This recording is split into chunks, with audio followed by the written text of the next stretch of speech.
we're in the middle of the busiest holiday travel weekend of the year so far, and I know that testimony you just heard sounds very familiar to a lot of you. I know it does to me. Airports are in absolute chaos after thousands of flights were canceled and delayed this week. In a letter sent Tuesday, Senator Bernie Sanders urged Transportation Secretary Pete Buttigieg to take action, including requiring airlines to issue refunds for passengers whose flights are delayed for more than an hour. Seriously, why is it so hard to travel these days? Joining me now to talk about this is Charles Leoka. He's the president and co-founder of Travelers United, and Davy Sutton. She is a travel correspondent. So, Davy, I want to start with you because on Wednesday of this week, there were over 5,800 delays and 639 cancellations for flights landing within or departing from the country. So traveling sucks right now, and it's only going to get worse. And I'm just curious why that is and how soon it will get better. And will I make my flight out of New Orleans tomorrow? That's my most important question. You have all the questions. Welcome to the Hot Mess Express. That is air travel right now. So there's a combination of issues. It's rising fuel costs, inflation, shortages of planes and staff. Most attention lately to the shortage of pilots. And then add to that the expected cancellations and delays due to weather with the summer storm. So it's really about supply and demand. Not enough supply for the demand. Also, reasons for why the prices are really high right now. And it's not just happening here in the U.S. There's disruptions in Europe, which came to a head before it did here.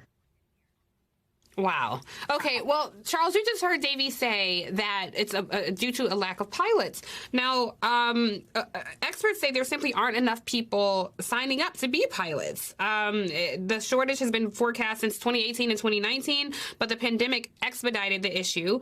Any idea why people aren't signing up to be pilots, and how should the airlines be addressing this issue? Well, first of all, I just think that the airlines do have a shortage of pilots, and they're trying to find ways that they get more pilots quickly.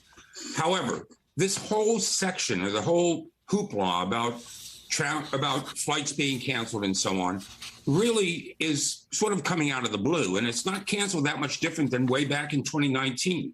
So, and we've always had these same kind of problems during a summer period, and we still have the problems, whether we've got pilots or not. And it goes beyond only pilots. It goes all the way down to flight attendants. It goes down to TSA people. It goes to people at the airport, under the wing people, the people that refuel the planes, the people that deliver the luggage and so on.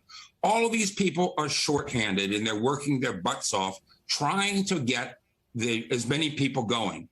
And if we look at their actual figures right now, if we look at 2019, there was only something like 2% of the people who were actually canceled. And when we look at today, we're only up to 2.8%. So it's not very many people, but boy, if you're stuck, you are really stuck.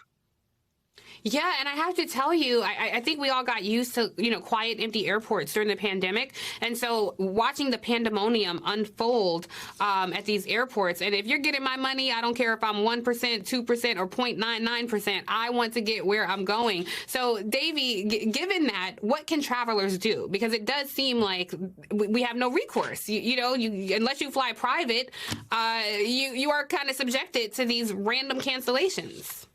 Yeah, so at this point, that is the position that we're in. And so first, I'm just going to have people rethink their approach to traveling this summer. Be flexible. Consider maybe not traveling. If you can drive, if the trip is less than 7 or 8 hours, yes, I know you're going to say fuel is expensive for the road trip, but that's part of what's making flights expensive is the fuel. So driving, you're taking out the gamble, the X factor, the risk of your flight being canceled. And if you're delayed for 8 hours, you could have been there already. So account for these delays. It's part of what it takes to travel right now. It's very uncomfortable to fly.